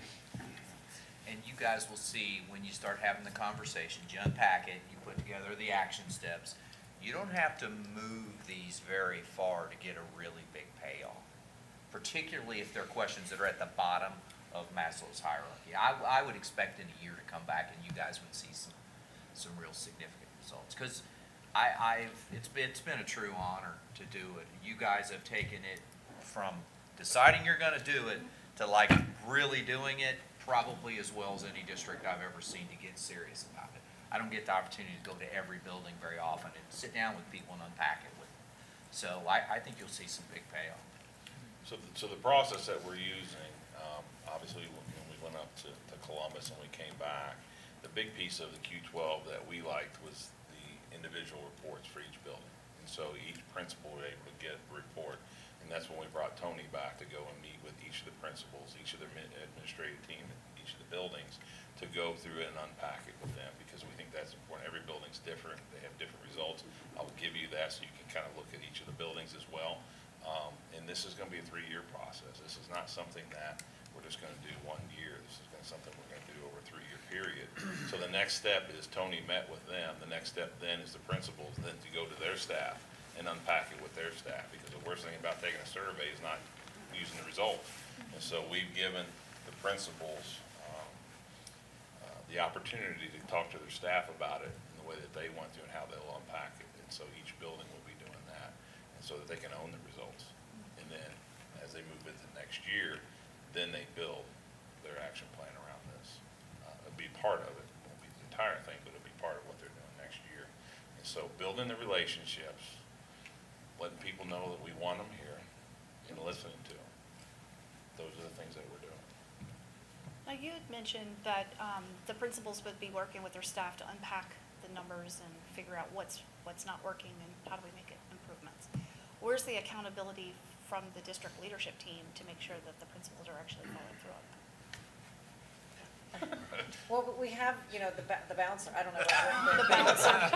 No, but we're taking that information, we will move it into our summer time together in June as well, because we want to be able to share, what did Sue gather from her staff that Christy could learn from at Westmoreland High School, and share those ideas and just keep building on them. But first, we just want to make sure there was a bond at the building, that this isn't like lay these problems at your principal's feet, and then they're going to go around just making everybody feel better all of a sudden. Like, this is we all have to be in on changing the culture, and let's come up with what's actionable right now that we can start. And I know when I met with each of the principals, they're really excited about their own data. Sue can talk about that as well. I mean, they're very excited about being able to share this, get it in and out with their team, and then rolling out with their staff. So they're passionate. Tony can say when we met with them as well, they're passionate about their data. They are owning their data, and now they have to go to the next step, because it's not going to go anywhere if we don't make any action steps. Well, to set a term, and Natasha's always used that as a comment here, is accountability really is you can count on me, right? And so part of what we're going to do is hold that accountability as you can count on us to help you traverse this and get it to where it is, because ultimately, if you don't, it's reflected in non-retention. And then we have to go and start all over again with somebody new and try to make it work. So part of that you can count on us to help support you in implementing this and helping you with Tony, like, look at it again. Where are you at? Where are you growing? What are your sore points? So. And knowing you're going to have this survey again twice next year, if you don't show any growth, the data will be there for you to help us. Well, and I would say our leadership team has come a long way. When I first came here, surveys like 360 surveys, thought exchanges, things that just put things out there, make people very, very nervous. And feel like we've gotten really past that. People are vulnerable and open and they want to see it. Like, okay, how can I fix my numbers? Like he said, they're competitive. And you can't fix something you can't measure. And so that's what we're after, because these are intangible things that we want to measure and improve. And I would think that the staff is understanding that we're not just gonna do it one survey and go away. There's gonna be another one, there's gonna be another one, and it would just behoove them to just cooperate. It feels and that fill way it with out, them you sometimes, know? though. Honestly, they do Yeah. feel that way at times. I've gotten that kind of feedback, and we're trying so hard to close that loop, but that's a tough one in our culture, and that's why we're saying we've got to build the connection between the district leadership team and the building leadership teams, be working more in tandem, and that's what Ellie and her team have been working on, because I think that final click of those two groups working more in concert together, I think will change how things cascade out from our office. Do you mind if I share one No, anecdotal go ahead. story from Yeah. the building meetings? I was at the high school, and it was really cool to sit with that crew, and they're putting their data up there, and they're looking at it, and they're plowing through it. Well, what they noticed was, what was so fascinating to watch is the most highly engaged group, because you can slice and dice this data any way you want to, was the custodial staff. Now, I bet a few of us would have predicted that around this table, and I'm like, that's an interesting finding, that's the most deeply engaged group. And it was fun to watch the high school staff start to unpack it, and I asked them a simple question: let me ask you this, who do you spend all your time with? And they said, we spend all our time with the custodial staff. I said, well, you guys are the leadership. They have direct access, their voice is heard, they have direct access to the leadership. It was fun to just see the theories of action start to shake out in that group. It was neat to watch. Well, we appreciate your work, Tony. It's really helped motivate the team and get us to think differently. So we appreciate it. It's been fun. It's been an honor. Thank you. Thank you. Thank you. Well, I know Tony has to go, right? He mentioned he'd head out here. And I still have, Dan still was gonna talk to us about what the wellness committee. Oh, Dan's talking, I'm for sure leaving. It was dangerous putting Is that me an on option? the same. I know. Putting Tony and I on the same night is very dangerous. Thank you again. Thank you. Thanks, Tony, we'll be in touch. All right, we'll see. So you've been sitting for approximately 1 hour, what, 37 minutes, 40 minutes?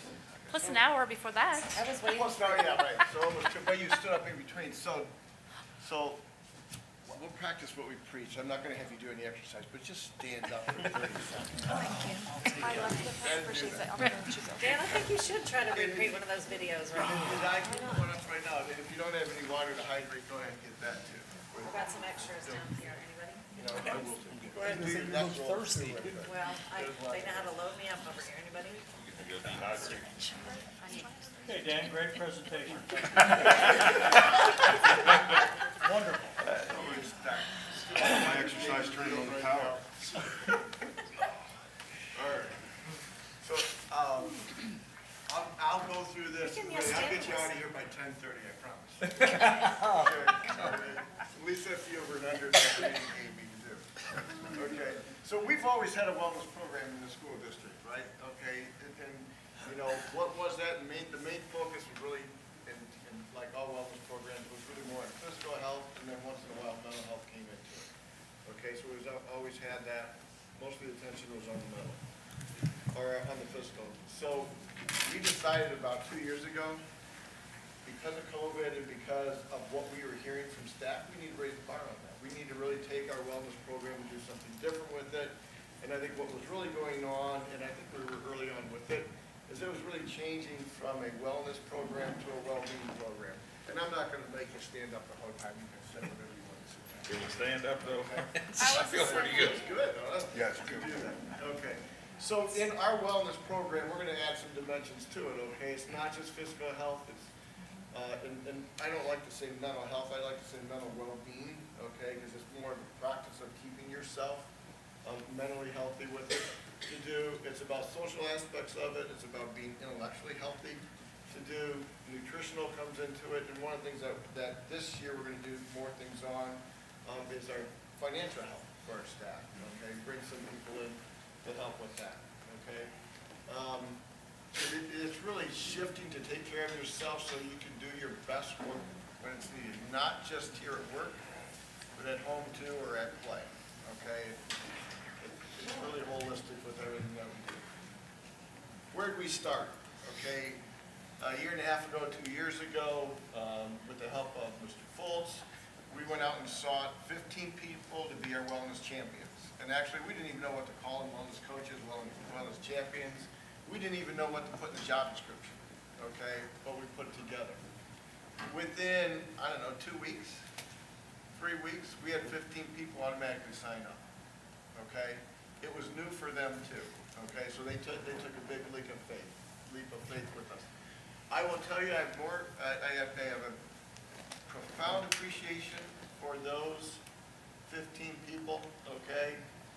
You know, it's like a photo op that I get to stand, you know, with them in that to do it. But those are the people that have the boots on the ground, that are right there with all the staff in the building that make things happen. We're going to recognize them next month. What's that? We'll be recognizing them next month, so you'll see them. Yeah, we'll recognize them. I can't say enough about them, okay, to do that. Their job is really to be the conduit to make some things happen for everything that we do with it, and they're doing a great job with it to do that. We have partners. We have Haran, who is our consultant with Swoosh. Two things about that: they are consultants with Swoosh, but they are also our consultants. They don't have to be specific with Swoosh. We have one person for Swoosh that we work with. There's also one that's directly our account rep to do that. Health Fitness, as you know, is our management team that runs the Healthplex, okay? Last month or the month before, they got recognized for being in the top, what, 5%, you know, within the country of running those, okay? So we've got a great team there. Anthem Healthcare is our third-party administrator for our insurance, okay? But they have a lot of assets and resources that they provide to us.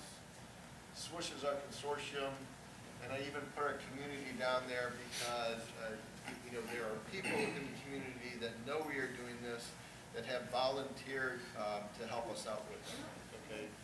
So it's pretty proud of that. We're coming up to the summer months, and in August, we really kick things off with the champions to kind of plan that whole year, what we're going to do. The biggest thing that we need to do is communicate and educate, not just the programs that we have, but really communicate and educate, you know, on health and well-being to it. We get supported by Swoosh. We actually do get money from the consortium or from Anthem for our wellness program. So it's not just our funding to do it, they provide it too. 2 new people we have this year, Ethan Payton from Haran, who's the marketing coordinator to help us out. Damon Downs from Anthem is our healthcare advocate. We are fortunate to have Aaron Whitehead at the Healthplex, who really works with the champions and helps make sure that we're engaging at the school level. Let me go through some of this. We put it together an engagement plan every year, okay, what we're going to do to do that. And again, we'll have something going in. I'm not going to go through this, you have this, but every month there's something going on, okay? I mean, it doesn't happen by accident. The right side of that shows a calendar. That's just 1 month's calendar of activities that we do. We knew 2 things, okay? Initially, we were looking at the Healthplex to have all these activities. So we were asking people to come to us. And the biggest response that we got back from the champions is, that ain't going to work, okay? We need to go to them. Okay, so we provided programs. Aaron worked with the wellness coaches, and we have programs 3-4 days a week at any number of schools that are going on. And they're from anything, you know, the one survey that Randy did is how to increase the participation at the kickboxing event, and he came back and said that if I would serve as the dummy, that we'd automatically triple that. At least. So anyway, but there's a lot of different activities, from yoga to kickboxing to Pilates to stretch and it's probably strange for me, but stretch and strength, but there's a lot of things that are going on. Those are some pictures of it, and I know that's kind of far away, but there's one thing consistent in every one of those pictures. Everybody's smiling. See, I need to do that right after that. Everybody's smiling, okay? That's part of the socialization part of it. That's part, even though it's physical activity, you know, it is working on their mental well-being at the same time. Health Fitness put in just recently an app so that you can do your workouts anytime, anywhere, okay, to do that. So there's an app that's available that they're providing to us. It was announced in our Wellness Connections newsletter this month, and so that's available to people to do those things. One of the things that I think I've learned from the feedback is we've got to make sure that our well-being program is not a before school and after school effort. It's got to be also during the school day, okay?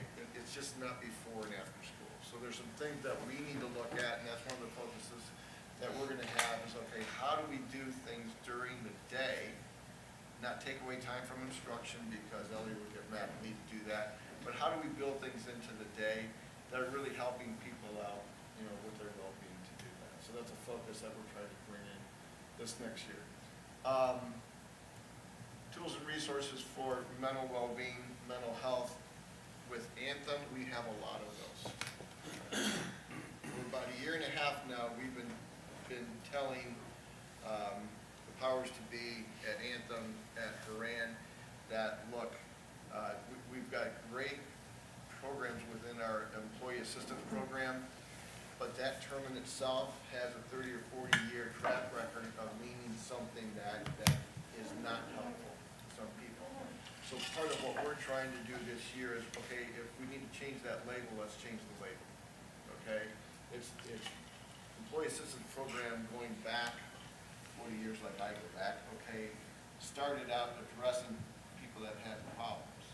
Today, it's also addressing things to help people out, preventing people from having problems. That's a big difference from yesterday. But we don't want that to be an obstacle for people to make use of the things that we have. Just to tell you about some of the challenges we have in the participation. So we had a water challenge last year, and this year, 264 people participated in the fact that, and again, that doesn't mean they did it every day, but they were in a program and strived to do it where they basically drank half their weight in ounces of water every day. We had 102 people go through the biometric screening. We wanted to say, okay, why not? Why isn't that number higher? Two reasons why.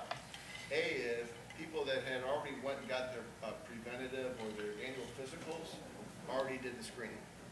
Two is, and we meet with the champions every month, and what we heard, what was coming from some of the schools, the feedback was, and this is really struck me because it's like, okay, we have to change this.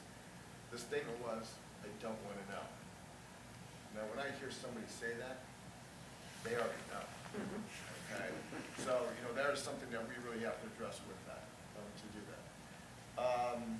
We had a cut the sugar challenge, which was really, it wasn't a complete, cold turkey, no sugar. It was more of a kind of a method of detoxing, okay, to get to the point weaning you off the sugar. 178 people participated there. We currently have a step challenge going on, and we had 357 people register and participate in that. And I mean, that number right there, I'm pretty proud of that. That's an increasing number for us, which is really good. It does help that if the sun comes out once in a while in March and April so that they can go outside and do it, but that's a great thing to have happen. Okay. We have a program at the Healthplex that if people read our monthly newsletter and they participate in at least 6 activities, okay, then they have access to the Healthplex, which we think is really positive with that. Have 127 staff members participating in that, and I know that from the information from the Healthplex that our employee membership has risen over the last year, which is good to do that. By the way, the champions came up with those rules. We did. We basically said, hey, here's an incentive. What you tell us, okay? The only thing I said is at least they, because of the education purpose of the newsletter, we want to make that mandatory, but you tell us how many times it is. Whether it's working out at the healthplex or any activities that we do. Just following on the same thing, same themes that Eric talked about, that Reddy talked about, the superintendent talked about, Dave talked about, is we want to gather feedback from them. So every month with that newsletter, because of the format we're using, there's a series of questions. So we provide data and information to them. We follow up that data and information or that content with a series of questions, okay?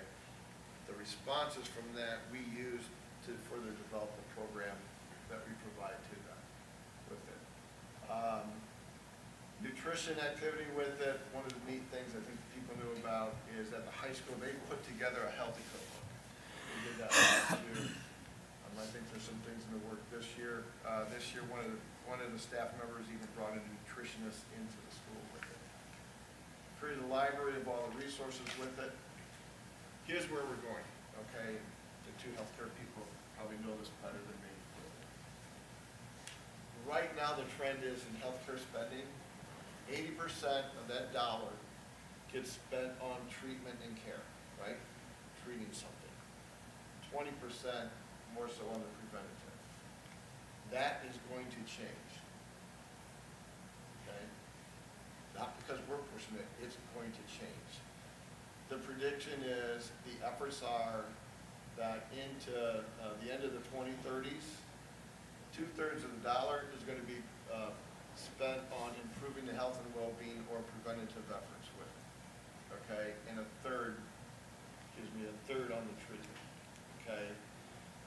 You put those things together, improving the health and the well-being, that just means a better quality of life, okay? Not just for our staff, but if it's for our staff, it's for our students. If it's for our students, it's for the whole community to do that. We've gotten some attention with what we put together, whether it's at the state level, with the school business officials, with the school board association. Health Fitness had a national forum that they had us sit on. The new National School Board Association had us on too. I don't know if someone picked up the presentations that we did and wrote it in a national article. I wasn't even aware of it until it was all done. But it is being recognized for what we're doing, okay? At the same time, okay, this is new ground, even, not just for us, but for everybody. This whole shift from just wellness to well-being, okay? The biggest thing we can do, and what I tell myself, what I tell my office staff, what I tell our partners is, how do we support our frontline people in this whole program, which is the Wellness Champions, to make sure that they are getting supported, that we're responding to what their staff is telling them they want and they need. That's what we want to do. That's what's going on with their wellness program. Everybody's at 10:30 yet? Questions on any of that? That's awesome. I went through it kind of fast, but I'm excited about what these people are doing and what they're putting together.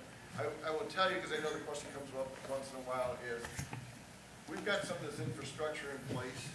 Does that mean that we have a room full of people? No. Okay? But we're building momentum, you know, and we're trying to make it contagious to everybody. Okay? Hopefully we're listening.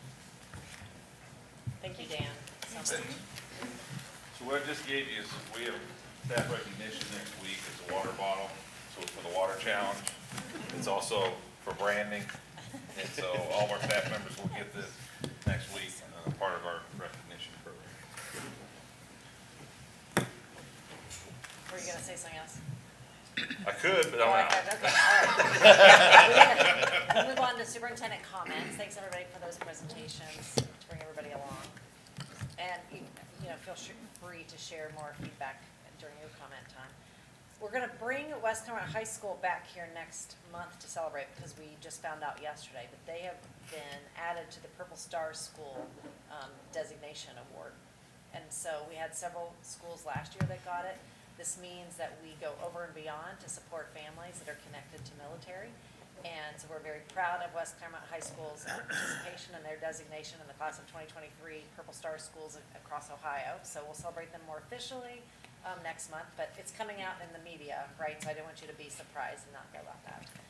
Also, just to remind everyone to attend the April 27th Town Hall meeting. It's a Thursday. The time is slightly different. It's 5:30. We currently have 115 RSVPs, so it's our biggest amount of RSVPs, especially this early.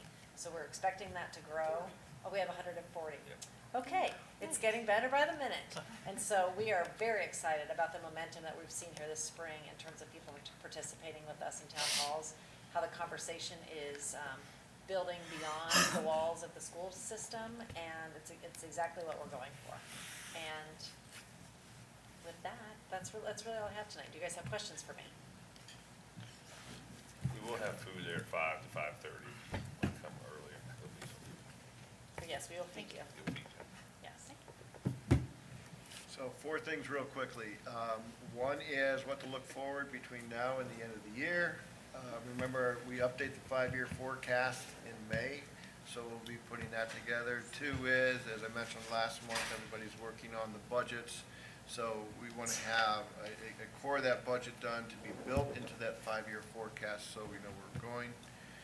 3 is we did get our tax settlement in last month in March. As I look at those numbers, and as you'll see on the one financial report that's there, it looks like we're like $1 million ahead on the property tax.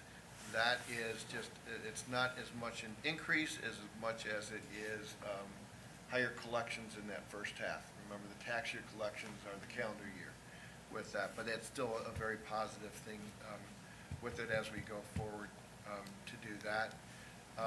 Third thing is, or the fourth thing is, as we get into June, although we did an amending and supplementing appropriation measure, we also do another one in June just to make sure everything's lined up. I don't see any major changes in that measure. We're 9 months into the year, and things seem to be very much on track. There was a 5th thing. It is still, there's the advocacy towards the state budget efforts.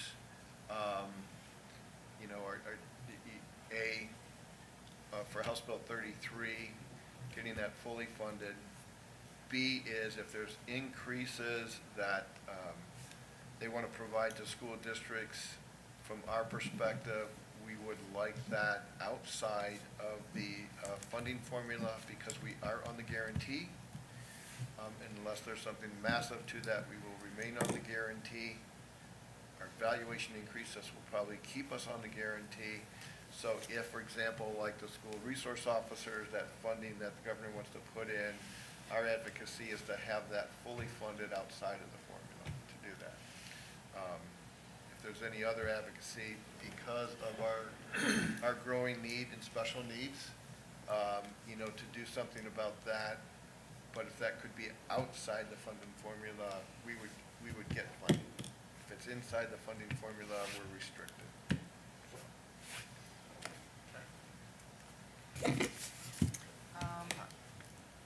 Agenda item 11 is board business. Mrs. Brickman?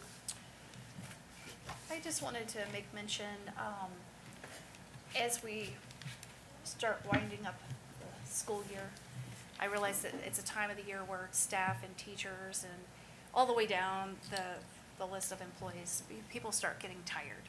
And rightfully so. There's a lot going on, and education is not easy. And there's a lot of time put into the day, the week, the month, and the year.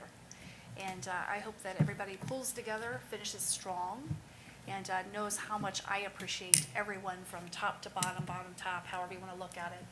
The hard work that everybody puts in, the long hours, it doesn't go unnoticed, and I appreciate everyone very, very much. That's all. I would actually utter the same words that Ms. Brinkman did. So again, it is a rough time. I think we got like 5 weeks, 5-ish weeks, maybe 6. But We see the finish line. yes. Another great year. Yeah. So I utter a word. Echo. I will echo both of their words.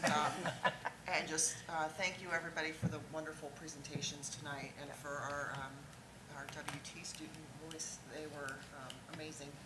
I love the students coming in. Yeah, it's so exciting. I just It was love so cool when we were doing the Pledge of Allegiance to hear the little voices behind us. And they were strong voices. They Yeah, weren't just little, they're so they were proud. It was great. So just everybody keep working hard, and I love just seeing everything that we're doing to make this the best place it can be. We do not have any reason to go back into executive session. Can I have a motion to adjourn? Make a motion. Mr. Patton, and a second. Second. Mrs. Britton. Any discussion? Mr. Patton? Yes. Mrs. Brinkman? Yes. Mrs. Delaney? Yes. 3 yes to adjourn. Thank you. Our next